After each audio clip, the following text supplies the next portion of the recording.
Filsafat nih. Iya, filsafat Jawa bilang begitu. Begini, kalau sebentar dikit aja, kalau main filsafat tempatnya juga penting dibahas Lebak Bulus.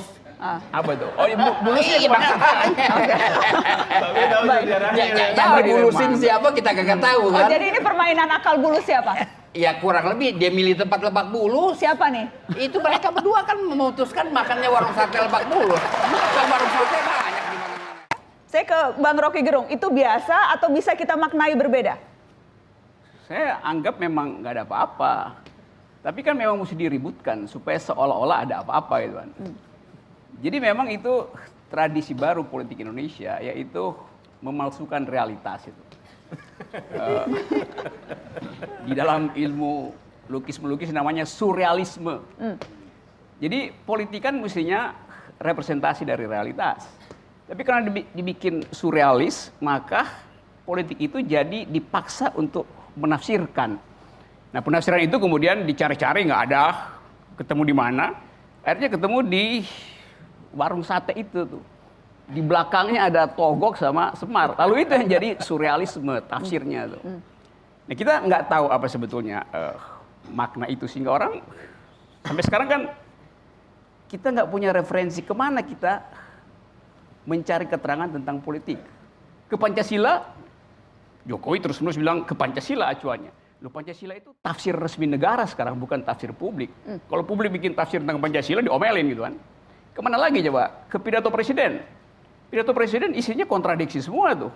Nggak ada isinya sebenarnya. Anda bicara pidato yang divisi. Iya. Oke, kita nanti akan menyentuh itu Iya, di sana. oke. Tapi saya ingin kembali ke sini. Jadi tidak ada yang bisa dimaknai lebih dari sekedar ini. Ada, yaitu antara siapa namanya Togok sama Semar itu. Kalau kita pernah belajar sedikit filsafat Jawa, Togok itu artinya orang yang berupaya untuk makan sebanyak-banyaknya, tapi mulutnya kecil. Karena itu dia robek mulutnya, karena dia mau telan semua kan.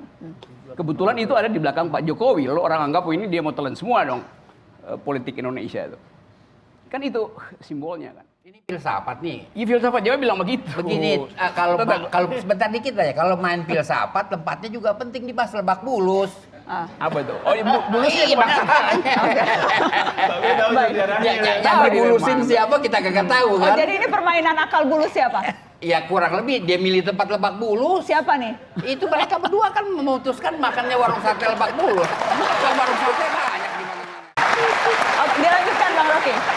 Iya, jadi itu kan orang kehilangan pakem, kehilangan. Yang satunya Anda belum menjelaskan. Kalau yang tadi Togok, Yang kalau yang satu satu Semar. yang di belakang Pak Prabowo. Semar itu dulu saya pernah belajar sedikit perbayangan itu.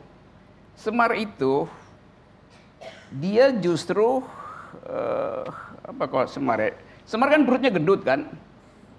Karena waktu disuruh nelan gunung itu oleh dewa, dia memang bisa telan, tapi dia nggak bisa kunyah. Karena dia taring semua, nggak ada geraham dia. Akibatnya dia nggak bisa muntahkan lagi itu, karena dia telan bulat-bulat, maka perutnya jadi bukan six pack, six man gitu perutnya jadi kan. Jadi itu, sekarang orang mau tafsirin tuh. Mengapa yang beredar di publik akhirnya tafsir perwayangan? Karena tadi yang terang-terangan ditutupi, yang gelap-gelapan mau diterangin itu. Jadi kita nggak Yang punya. terang-terangan apa? Tolong diterangkan malam ini Bang Rocky. Yang terang-terangan dari pertemuan itu? Yang terang-terangan selain matanya Najwa yang terang, juga ada mata yang lain itu. Apa jadi? Terangkan Bang Rocky. Apa yang terang-terangan yang tidak mau diucapkan? Karena nggak terang, maka semua orang jadi mata-mata, memata-matai pertemuan itu kan. Mata-mata yang paling betul ya mata Najwa kan. Dia memata-matai dengan cara mengundang semua orang supaya jadi terang itu.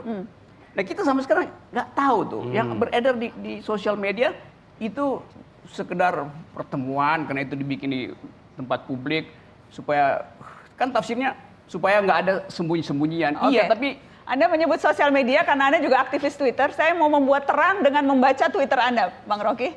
boleh. Boleh kita keluarkan Twitter Rocky Gerung dan saya minta Anda untuk menafsirkan itu. Kita keluarkan karena Anda bicara soal kolam.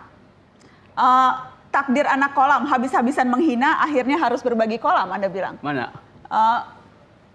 Oke, bisa dimulai dari yang pertama. Iya deh, silakan jingkrak-jingkrak, tapi tetap di kolam. Junjungan ambil jatah kolam buat tetangga sebelah, anak kolam maki-makinya ke gua. Ancur, Dro, jangan remehkan kedungungan kami. Kereta udah jalan, Dro, yang di kolam ditinggal bengong. Astaga, berbagi kolam memang harus terjadi, itu akibatnya logis. Mengapa masih ngamuk? Ya Apa itu. maksud Anda? Yang anak kolam itu siapa? Saya nggak mungkin terangkan karena politik kita surrealis tadi kan. Jadi kalau saya bikin jelas, justru orang nggak percaya. Karena itu dikaburkan aja, dibikin ngambang supaya orang tafsirkan siapa anak kolam. Bahkan ada mbahnya di kolam itu kan. Jadi silakan bikin tafsir. Kalau ditafsirkan anak kolam adalah orang yang sekarang berada dalam koalisi Jokowi yang kemudian resah karena kolamnya akan kemasukan penghuni baru. Terima kasih tafsirannya, Najwa. Betul tidak? Betul tidak?